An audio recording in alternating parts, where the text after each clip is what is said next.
पिछले कुछ समय से मार्केट डाउन जा रहा है, वही इस एफएमसीजी स्टॉक ने पिछले 5 सालों में 80% से भी ज़्यादा का रिटर्न दिया है इन्वेस्टर्स को। भले ही इस स्टॉक ने अपने शुरुआती जर्नी में अच्छा प्रदर्शन ना किया हो, लेकिन हाल ही में इस कंपनी का ये स्टॉक बेहतरीन प्रदर्शन कर रहा है। आपने हल्दीराम, बिंगो, कुरकुरे का नाम तो सुना ही होगा, लेकिन क्या आपको पता है कि इंदौर की एक ऐसी कंपनी जिसने इन सभी वेफर्स के बड़े बड़े खिलाड़ियों को कड़ी टक्कर दी है? जी हाँ, मैं बात कर रहा हूँ प्रताप स्नैक्स लिमिटेड की, जो कि येलो डायमंड ब्रांड के तहत तरह तरह के वेफर्स बेचती है। इस कंपनी ने चीज़ बॉल बेचने से शुरुआत की और आज पूरे भारत में अपने स्नैक्स बेच रही है। ये एक ऐसी कंपनी है जिसने भारत के स्नैक्स इंडस्ट्री में तहलका मचा दिया है। आप में से कई लोगों ने शायद पहली बार नाम सुना होगा। आपको कुछ फैक्ट बताता हूँ आज कि आखिर प्रताप स्नैक्स चीज़ क्या है। प्रताप स्नैक्स का मार्केट कैप 2500 करोड़ रुपए से भी ज़्यादा का है और प्रताप स्नैक्स इंडिया की 29वीं सबसे बड़ी एफएमसीजी कंपनी है। ये गोपाल स्नैक्स, वाडीलाल और एडीएफ फूड्स के बाद 29वें नंबर पे आती है, यानी ये बजाज कंज्यूमर से ऊपर है, ये वेंकीस इंडिया से ऊपर है, ये एग्रोटेक फूड से ऊपर है और ये प्राग मिल्क फूड से ऊपर है। 2017 में आके लिस्ट हुई थी और पिछले 5 सालों में इसके शेयर ने 80% से भी ज़्यादा का रिटर्न दिया है, जबकि इस शेयर के बारे में ज़्यादातर लोगों को पता ही नहीं है। 4 ऐसी स्ट्रेटजी जिसकी वजह से ये कंपनी इन्वेस्टर्स को मोटा मुनाफा बनाकर दे रही है और आगे भी बनाकर दे सकती है। इन 4 स्ट्रेटेजी की बात तो हम आगे वीडियो में डिस्कस करेंगे, लेकिन पहले ये जानते हैं कि आखिर ये कंपनी की शुरुआत कैसे हुई। आप लोग बहुत सारे लोगों को मैसेज करके पूछते होंगे कि कौन सा शेयर लूँ, कौन सा बेचूँ, क्या करूँ, क्या ना करूँ। तो मैंने सोचा जितने भी शेयर मार्केट पर लिस्टेड अननोन कंपनीज़ है, एक एक करके सबका एनालिसिस देना चालू करता हूँ, क्योंकि बड़ी बड़ी कंपनियाँ जैसे टाटा, बिरला, अडानी, इस तरह की लिस्टेड कंपनियों का एनालिसिस और केस स्टडीज़ तो यूट्यूब पर भरी पड़ी है, लेकिन छोटी मोटी कंपनियों की केस स्टडी मुश्किल से ही देखने को मिलती है। इसमें मैं आपको ये बताऊंगा कि कौन सी कंपनी कितने पानी में है, कब चालू हुई, क्या करती है, आगे क्या दिखने वाली है। इस हिसाब से आप अपना डिसीज़न ले सकते हैं। तो ये इस सीरीज़ का पहला वीडियो है। अब से अननोन लिस्टेड कंपनीज़ के वीडियो आएंगे कंप्लीट एनालिसिस के साथ। तो अगर स्टॉक मार्केट में हल्का सा भी मन रखते हो और आगे चाहते हो कि इसमें कुछ और ग्रो करें और स्टॉक मार्केट से अच्छा खासा पैसा बनाए, तो चैनल को सब्सक्राइब ज़रूर कर लेना, क्योंकि स्टॉक मार्केट में अब अननोन कंपनीज़ की ज़बरदस्त वीडियो आने वाली है। तो चलिए करते हैं वीडियो की शुरुआत।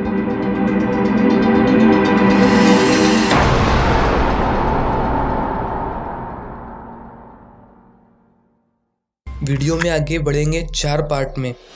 पहले बात करेंगे कंपनी के बैकग्राउंड की, कैसे बनी, कब बनी, क्यों बनी।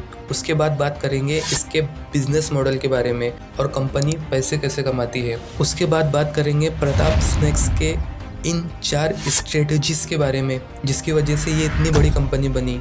और लास्ट में बात करेंगे इसके फ्यूचर पर्सपेक्टिव के बारे में कि इसने अभी तक तो अच्छा कमा कर दिया है, लेकिन क्या आगे भी कमा पाएंगी या नहीं कमा पाएंगी। तो वीडियो को आखिर तक देखिए और बने रहे। तो पहला पॉइंट, कंपनी का बैकग्राउंड, कैसे बनी, कब बनी, क्यों बनी। प्रताप स्नैक्स की कहानी की शुरुआत होती है इंदौर के एक बिजनेस फैमिली से। 1990 के दशक में इंदौर के अमित कुमार जब अमेरिका में पढ़ाई कर रहे थे तो उन्हें चिप्स बनाने का आइडिया आया। दरअसल वो दाल चावल के साथ पापड़ खाने के आदी थे, लेकिन अमेरिका में देसी पापड़ नहीं मिलता था। इसकी कमी वो चिप्स खाकर पूरी करते थे। अमेरिका से साइंस में मास्टर्स डिग्री लेने के बाद वो कुछ अलग करने के जज्बे के साथ भारत लौटे, लेकिन इंदौर लौटने पर उन्हें मन मुताबिक नौकरी नहीं मिली। हार कर उन्होंने अपने पिता के कपड़े के बिजनेस में हाथ बटाना शुरू कर दिया। उनका कपड़ों का बिजनेस अच्छा चलने लगा तो उन्होंने दूसरे क्षेत्रों में भी अपना हाथ आजमाना शुरू कर दिया। 1996 से 1999 के बीच उन्होंने एक ट्रेनिंग इंस्टीट्यूट खोला और केमिकल डाई का बिजनेस भी शुरू किया, साथ ही एक वेबसाइट भी खोली। लेकिन .com का बुलबुला जल्द फूट गया और उनके बाकी बिजनेस भी घाटे में चले गए। हालात ये हो गए कि उन पर 18 करोड़ रुपए का कर्ज हो गया। उन दिनों को याद करते हुए अमित कहते हैं कि तब उनके पास बस में सफ़र करने के लिए भी पैसे नहीं थे। उन्हें 2 बार सोचना पड़ता था कि बस में जाए या फिर पैदल ही चले जाए। ऐसे मुश्किल समय में उन्होंने अपने बड़े भाई अपूर्व कुमार और पारिवारिक मित्र अरविंद मेहता को स्नैक्स बिजनेस में 15 लाख रुपए का निवेश करने के लिए अप्रोच किया। रियल एस्टेट का बिजनेस करने वाले अरविंद मेहता स्नैक्स बिजनेस में पार्टनर बनने के लिए तैयार हो गए। तीनों ने लखनऊ में चीज़ बॉल बनवाए और उन्हें इंदौर और दूसरे शहरों में बेचा। उनका ये बिजनेस चल पड़ा। उसके बाद तीनों ने मिलकर इंदौर में चिप्स बनाने की एक यूनिट लगाई और बड़ी मात्रा में आलू चिप्स बनाने लगे।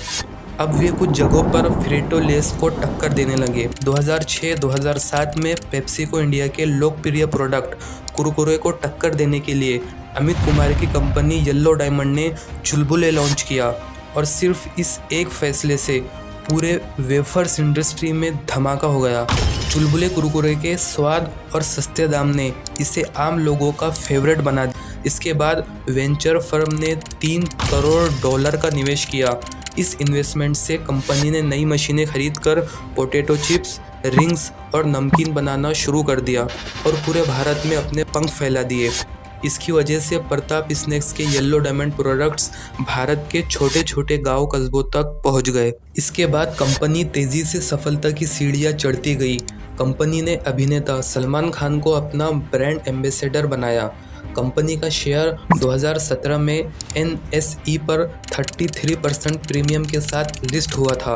BSE पर प्रताप स्नैक्स का शेयर 1270 रुपये प्रति शेयर के भाव पर लिस्ट हुआ था, जबकि इसका इशू प्राइस 938 रुपये था।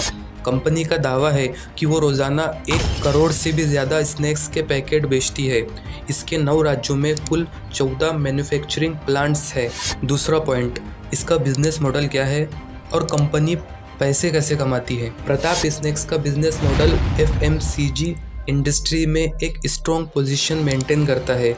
ये येलो डायमंड ब्रांड के under wide range of snacks offer करता है, जैसे पोटैटो चिप्स, नमकीन, एक्सट्रूडेड स्नैक्स और इंडियन फ्लेवर्स वाले प्रोडक्ट्स। इनका फोकस अफोर्डेबल प्राइस और हाई वॉल्यूम सेल्स पर है, जिससे ये हर इनकम ग्रुप के कस्टमर तक अपना रीच बना सके। शहर और गांव दोनों मार्केट्स के लिए कंपनी अलग अलग पैक साइजेस और फ्लेवर्स इंट्रोड्यूस करती है, जिससे उनकी पेंट्रेशन और सेल्स बढ़ सके। ये मेजरली रिटेल स्टोर्स, किराना शॉप्स, सुपरमार्केट्स और ऑनलाइन प्लेटफॉर्म के थ्रू अपने प्रोडक्ट डिस्ट्रीब्यूट करते हैं। कंपनी का एक हाइब्रिड मैन्युफैक्चरिंग मॉडल है, जिसमें कुछ प्रोडक्ट्स इन हाउस मैन्युफैक्चर होते हैं और कुछ थर्ड पार्टी वेंडर्स के थ्रू बनाए जाते हैं। ये स्ट्रेटेजी उन्हें कॉस्ट एफिशिएंट प्रोडक्शन और स्केलेबिलिटी प्रोवाइड करती है। साथ ही एग्रेसिव मार्केटिंग और ब्रांडिंग के जरिए प्रताप स्नैक्स अपने प्रोडक्ट्स को पॉपुलर बनाता है, जिसमें टीवी एड्स, डिजिटल मार्केटिंग और ग्राउंड लेवल प्रमोशंस शामिल हैं। इनका business model low margin high volume approach पर बेस्ड है, जिसमें वाइड डिस्ट्रीब्यूशन और कॉस्ट इफेक्टिव प्रोडक्शन से प्रॉफिटेबिलिटी बढ़ाई जाती है। इनोवेशन और नए फ्लेवर्स इंट्रोड्यूस करना भी इनकी ग्रोथ स्ट्रेटेजी का एक बड़ा हिस्सा है, जिससे कस्टमर्स इंगेज रहे और ब्रांड कॉम्पिटिटिव बना रहे। अब बात करते हैं पॉइंट नंबर 3, यानी प्रताप स्नैक्स लिमिटेड के उन 4 स्ट्रेटेजीज के बारे में जिसकी वजह से ये इतनी बड़ी कंपनी बनी। पहली स्ट्रेटेजी, कम कीमत में बेहतरीन क्वालिटी। प्रताप स्नैक्स का सबसे बड़ा प्लस पॉइंट इसकी कॉस्ट इफेक्टिव स्ट्रेटेजी है। कंपनी कम कीमत में हाई क्वालिटी स्नैक्स ऑफर करती है, जिससे ये लोअर और मिडिल इनकम ग्रुप के कस्टमर्स को भी आसानी से अट्रैक्ट कर पाती है। अफोर्डेबल प्राइसिंग के कारण ये ज़्यादा वॉल्यूम में सेल कर पाती है और तेज़ी से ग्रोथ कर रही है। दूसरी स्ट्रेटेजी, गांव-गांव तक मजबूत डिस्ट्रीब्यूशन नेटवर्क। प्रताप स्नैक्स का डिस्ट्रीब्यूशन नेटवर्क बहुत स्ट्रॉन्ग है।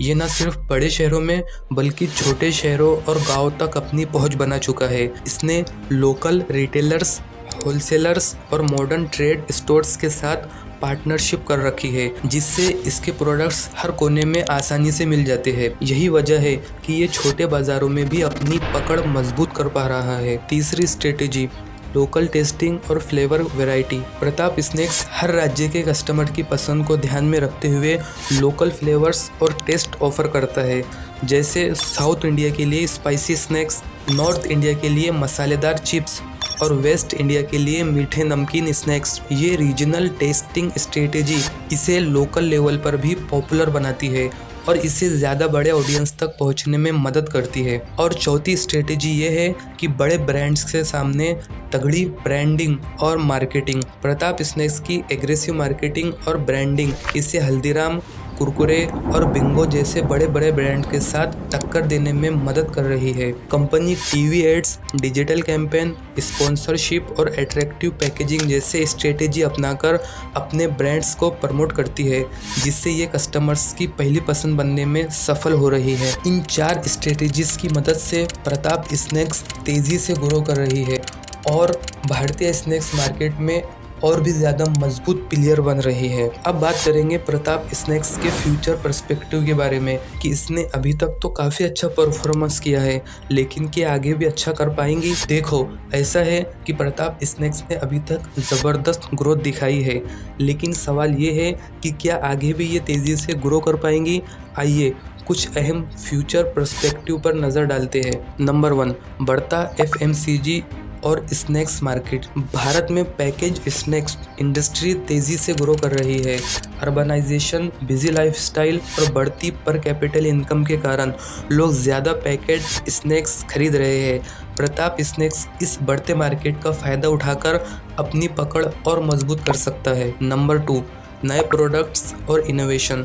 अगर कंपनी नए flavours, healthy snacks, low calorie वाले और प्रीमियम कैटेगरी में कदम रखती है तो ये और ज़्यादा ग्रो कर सकती है। अभी लोग सिर्फ टेस्ट ही नहीं बल्कि हेल्थ कॉन्शियस भी हो रहे हैं, इसीलिए इस सेगमेंट में एंट्री से कंपनी का फ्यूचर और ब्राइट हो सकता है। नंबर 3, ब्रांडिंग और मार्केटिंग का असर। अगर प्रताप स्नैक्स अपनी ब्रांडिंग और एडवर्टाइजिंग को और ज़्यादा मजबूत बनाता है तो ये हल्दीराम और कुरकुरे जैसे ब्रांड्स को और कड़ी टक्कर दे सकता है। सोशल मीडिया, इन्फ्लुएंसर मार्केटिंग और डिजिटल कैंपेन्स पर ज़्यादा फोकस करना इसे और आगे ले जा सकता है। अब बात करते हैं इसके चैलेंजेस के बारे में। इसके सामने केवल अभी 3 बड़े चैलेंजेस है। चैलेंज नंबर 1, प्रताप स्नैक्स का कंपटीशन डायरेक्टली बड़ी कंपनियां हैं। पेप्सिको का कुरकुरे, ITC का बिंगो और हल्दीराम जैसी कंपनियां पहले से मार्केट में बहुत मजबूत है। प्रताप स्नैक्स को लगातार नए इनोवेशन और कॉम्पिटिटिव प्राइसिंग रखनी होंगी, जिसमें वो अभी और भी ध्यान दे रहा है। चैलेंज नंबर 2, रॉ मटेरियल की कीमतों में बढ़ोतरी के कारण आलू, मसाले और ऑयल जैसी चीज़ों की कीमतें बढ़ने से प्रॉफिट मार्जिन कम हो सकता है। ये भी इसके सामने एक बड़ा चैलेंज है, लेकिन पिछले कुछ सालों से ये इससे भी बहुत अच्छी तरह से निपट रहा है। चैलेंज नंबर 3, लोकल और ग्लोबल रेगुलेशन की वजह से स्नैक्स इंडस्ट्री में हेल्थ और फूड सेफ्टी रेगुलेशन लगातार बदल रहे हैं, जिनका पालन करना ज़रूरी होगा। अब इससे ये सवाल पैदा होता है कि क्या प्रताप स्नैक्स आगे भी कमा पाएगा? तो जवाब ये है कि अगर कंपनी कस्टमर्स की ज़रूरतों के हिसाब से नए प्रोडक्ट्स लाती है, डिस्ट्रीब्यूशन बढ़ाती है और डिजिटल मार्केटिंग पर ध्यान देती है तो ये लंबी दौड़ में टिक सकती है और अच्छा मुनाफा कमा सकती है। लेकिन अगर ये इनोवेशन नहीं करती या मार्केटिंग में पीछे रह जाती है तो इसे कुरकुरे, बिंगो और हल्दीराम जैसी कंपनियां पीछे छोड़ सकती है। लेकिन पिछले कुछ सालों के रेवेन्यू और प्रॉफिट पर नज़र डाली जाए तो ये जाहिर होता है कि अगर ये इसी तरह से लगा रहे तो प्रताप स्नैक्स जल्द ही स्नैक्स मार्केट का एक मजबूत खिलाड़ी बन जाएगा। कुल मिलाकर प्रताप स्नैक्स के पास आगे ग्रो करने के ज़बरदस्त मौके हैं, लेकिन ये इस पर निर्भर करता है कि कंपनी कैसे अपनी स्ट्रेटेजी बनाती है और कैसे इन्हें फॉलो करती है। क्या आपने भी कभी येलो डायमंड के स्नैक्स ट्राई किए हैं? कमेंट में बताइए आपका फेवरेट स्नैक कौन सा है। और हाँ, हो सकता है कि कई लोग इस वीडियो के जरिए पहली बार इस कंपनी और इसके शेयर के बारे में जान रहे होंगे, लेकिन एक बात हमेशा याद रखें, कोई भी शेयर सिर्फ मेरी बात सुनकर ना खरीदे और ना ही बेचे। हाँ, आप इसे अपनी वॉच लिस्ट में ज़रूर ऐड कर सकते हैं। इसके प्राइस मूवमेंट को समझें, खुद रिसर्च करें और जब आपका पूरा भरोसा हो जाए खुद से तभी अपना फैसला लें। मैं कोई सेबी रजिस्टर्ड एनालिस्ट नहीं हूँ, बल्कि एक कंसल्टेंट के तौर पर अपनी राय और एनालिसिस शेयर कर रहा हूँ। अब आपका काम है कमेंट बॉक्स में अगली कंपनी का नाम बताना जिस पर हमें एक डिटेल वीडियो बनानी चाहिए। और अगर वीडियो पसंद आई तो ज़बरदस्त लाइक चाहिए, ज़बरदस्त कमेंट चाहिए। चलो मिलते हैं अगले वीडियो में।